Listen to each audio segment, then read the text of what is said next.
Assalamualaikum warahmatullahi wabarakatuh. Adik-adik, kembali lagi bersama Kak Mia. Nah, pada kesempatan kali ini kita akan share tentang language and culture. Selamat menyimak. Pada kesempatan kali ini kita akan bahas tentang language, culture, interaction between language and culture, relationship between language and culture, dan various aspects of language and culture. So, what is language? According to Wardaf, in Introduction to Sociolinguistics, Wardaf mengatakan bahwa what members of particular society speak. Jadi, language itu adalah sesuatu yang digunakan oleh masyarakat tertentu sebagai alat komunikasi atau alat berbicara. Well, for culture, according to Banks in 2001, culture is the shared beliefs, symbols, and interpretations within a human group. Jadi, culture itu adalah kepercayaan, simbol, dan interpretasi yang di-share dalam suatu grup manusia atau grup berbicara ya. Di sini, the essence of culture is not artifact, tools, or other tangible cultures elements, but how the members of the group interpret, use, and perceive them. Jadi, the esensi atau isi dari suatu budaya itu bukan hanya berupa artefak atau alat atau elemen apapun dalam budaya itu, tapi bagaimana anggota dalam grup berbicara itu menginterpretasikan, menggunakan bahasa itu sebagai alat komunikasi mereka. Nah, untuk istilah budaya ini juga digunakan dalam bahasa Indonesia atau telah diserap dalam bahasa Indonesia dengan kata kultur. Ya, seperti itu adik-adik. Dan selain itu, ada 3 faktor yang membedakan budaya yang satu dengan budaya yang lain. The first one is ethnicity atau etnis, the second one is language, and the third one is social class. Jadi inilah 3 faktor yang membedakan antara budaya yang satu dan budaya yang lain. Tentu saja satu budaya dibangun oleh suatu etnis, di dalamnya ada bahasa sebagai alat komunikasi, dan juga social class yang membedakan antara anggota yang satu dan anggota yang lain dalam budaya tersebut. Well, jadi bagaimanakah interaksi antara language and culture? Well, here we see there are 4 interaction between language and culture. The first one is language as the most important symbolic aspect of culture. Jadi, bahasa itu dianggap sebagai aspek simbolis terpenting dari budaya. Yang kedua, language and thinking. Jadi cara berinteraksi antara language and culture itu bisa dalam bentuk bahasa dan berpikir. And then culture thoughts patterns behind the language as of communication. Jadi cara berinteraksi bahasa dan budaya itu dengan cara sebagai salah satu sarana komunikasi dan dianggap bagaimana sebagai sarana untuk menyampaikan pesan-pesan yang ada dalam pemikiran budaya anggota bermasyarakat. And then the last one is language as a character of culture. So, as a character of culture, bahasa itu dianggap sebagai pengumpul. In other words, bahasa ini mengumpulkan dalam bentuk kata, dalam bentuk frase yang mengumpulkan kata-kata bijak atau the wisdom of culture wherever the member of society lives in one culture. Well, how do we describe relationship between language and culture? Ada 4 poin yang membangun hubungan antar bahasa dan budaya. Yang pertama adalah budaya mendefinisikan bahasa dan bahasa membentuk budaya. The second one is language is a symbol of culture and personal identity. Bahasa itu merupakan simbol dari identitas personal dan kultural seseorang.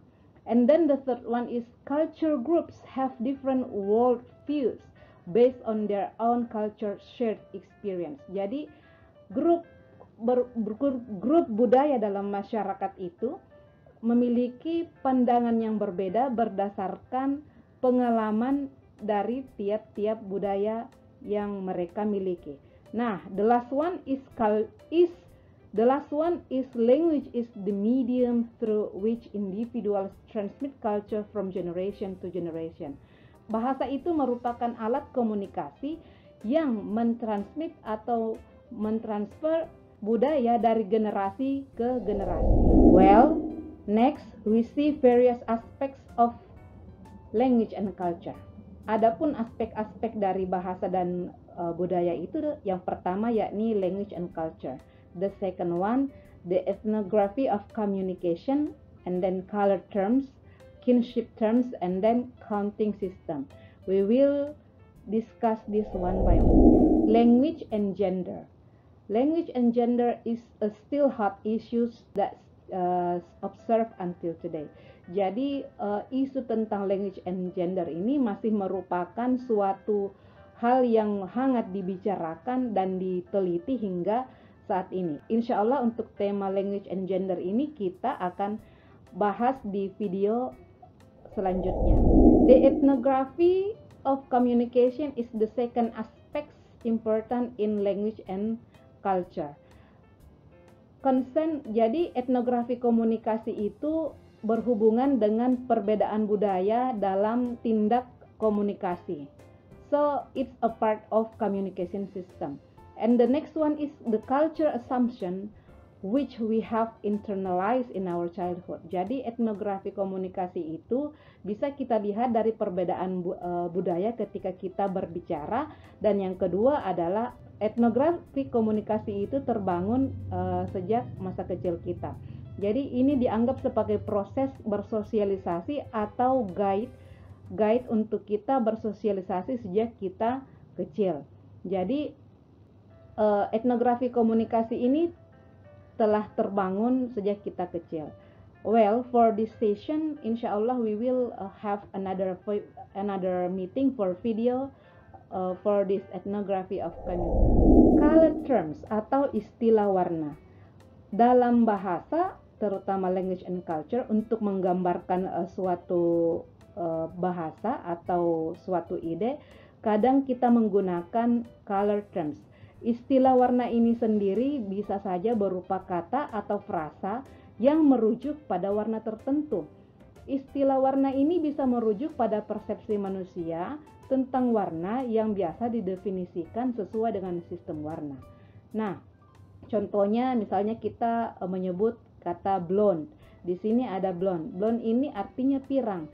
When someone mention blonde, means that it refers to hair. Jadi blonde itu refer to warna rambut. Another example, when we mention blue, ketika kita menyebutkan blue in English, it can refer to the feeling. Jadi color terms itu bisa mewakili objek yang nyata atau objek yang abstrak. Contohnya yang mewakili objek yang nyata ini tadi kita berikan contoh blonde atau refers to hair. Kemudian blue refers to feeling. If I mention black and blue, for example, this is one sample of color terms. Black and blue itu dalam bahasa Indonesia kita kenal dengan istilah babak belur. Nah, dan seterusnya. Kalau adik-adik, kalau adik-adik besok-besok mendapatkan istilah-istilah warna, itu bukan berarti warna secara harfiah, tapi dia mewakili warna atau kosakata tertentu. Misalnya saja kita menyebutkan pinky face. Jadi misalnya pinky face itu bukan mukanya warna pink, tapi mungkin saja orang yang berbicara itu, penutur itu menyebutkan bahwa dia itu malu-malu. Orang yang ditujukan pinky face itu malu-malu. Selanjutnya kita bahas tentang kinship terms. Kinship terms ini artinya istilah kekerabatan. Yang dimaksud dengan istilah kekerabatan adalah kata apapun yang menunjukkan keterkaitan dalam keluarga. Nah, di sini yang diutamakan adalah the nuclear family. The nuclear family di sini consists of mothers, fathers, brothers, and sisters. Jadi penggunaan kata-kata ayah, ibu, saudara laki-laki, saudara perempuan dalam suatu keluarga inti Itulah yang disebut dengan istilah-istilah kinship. Well, now we come to the counting system. In most languages, the base 10 which is used when counting. Jadi ini mengacu pada jumlah jari kita, yakni berjumlah 10. Jadi kebanyakan bahasa di dunia ini menggunakan sistem penghitungan itu berdasarkan jumlah jari tangan. The system derives from the 10 fingers of both hands. Jadi ini dia. Berasal dari kata Latin digitus, finger. Jadi digitus itu finger. Jadi inilah bentuk dasar dari pembangunan counting system. Sistem bilangan numerik ini merupakan kumpulan simbol yang presentasikan suatu bilangan.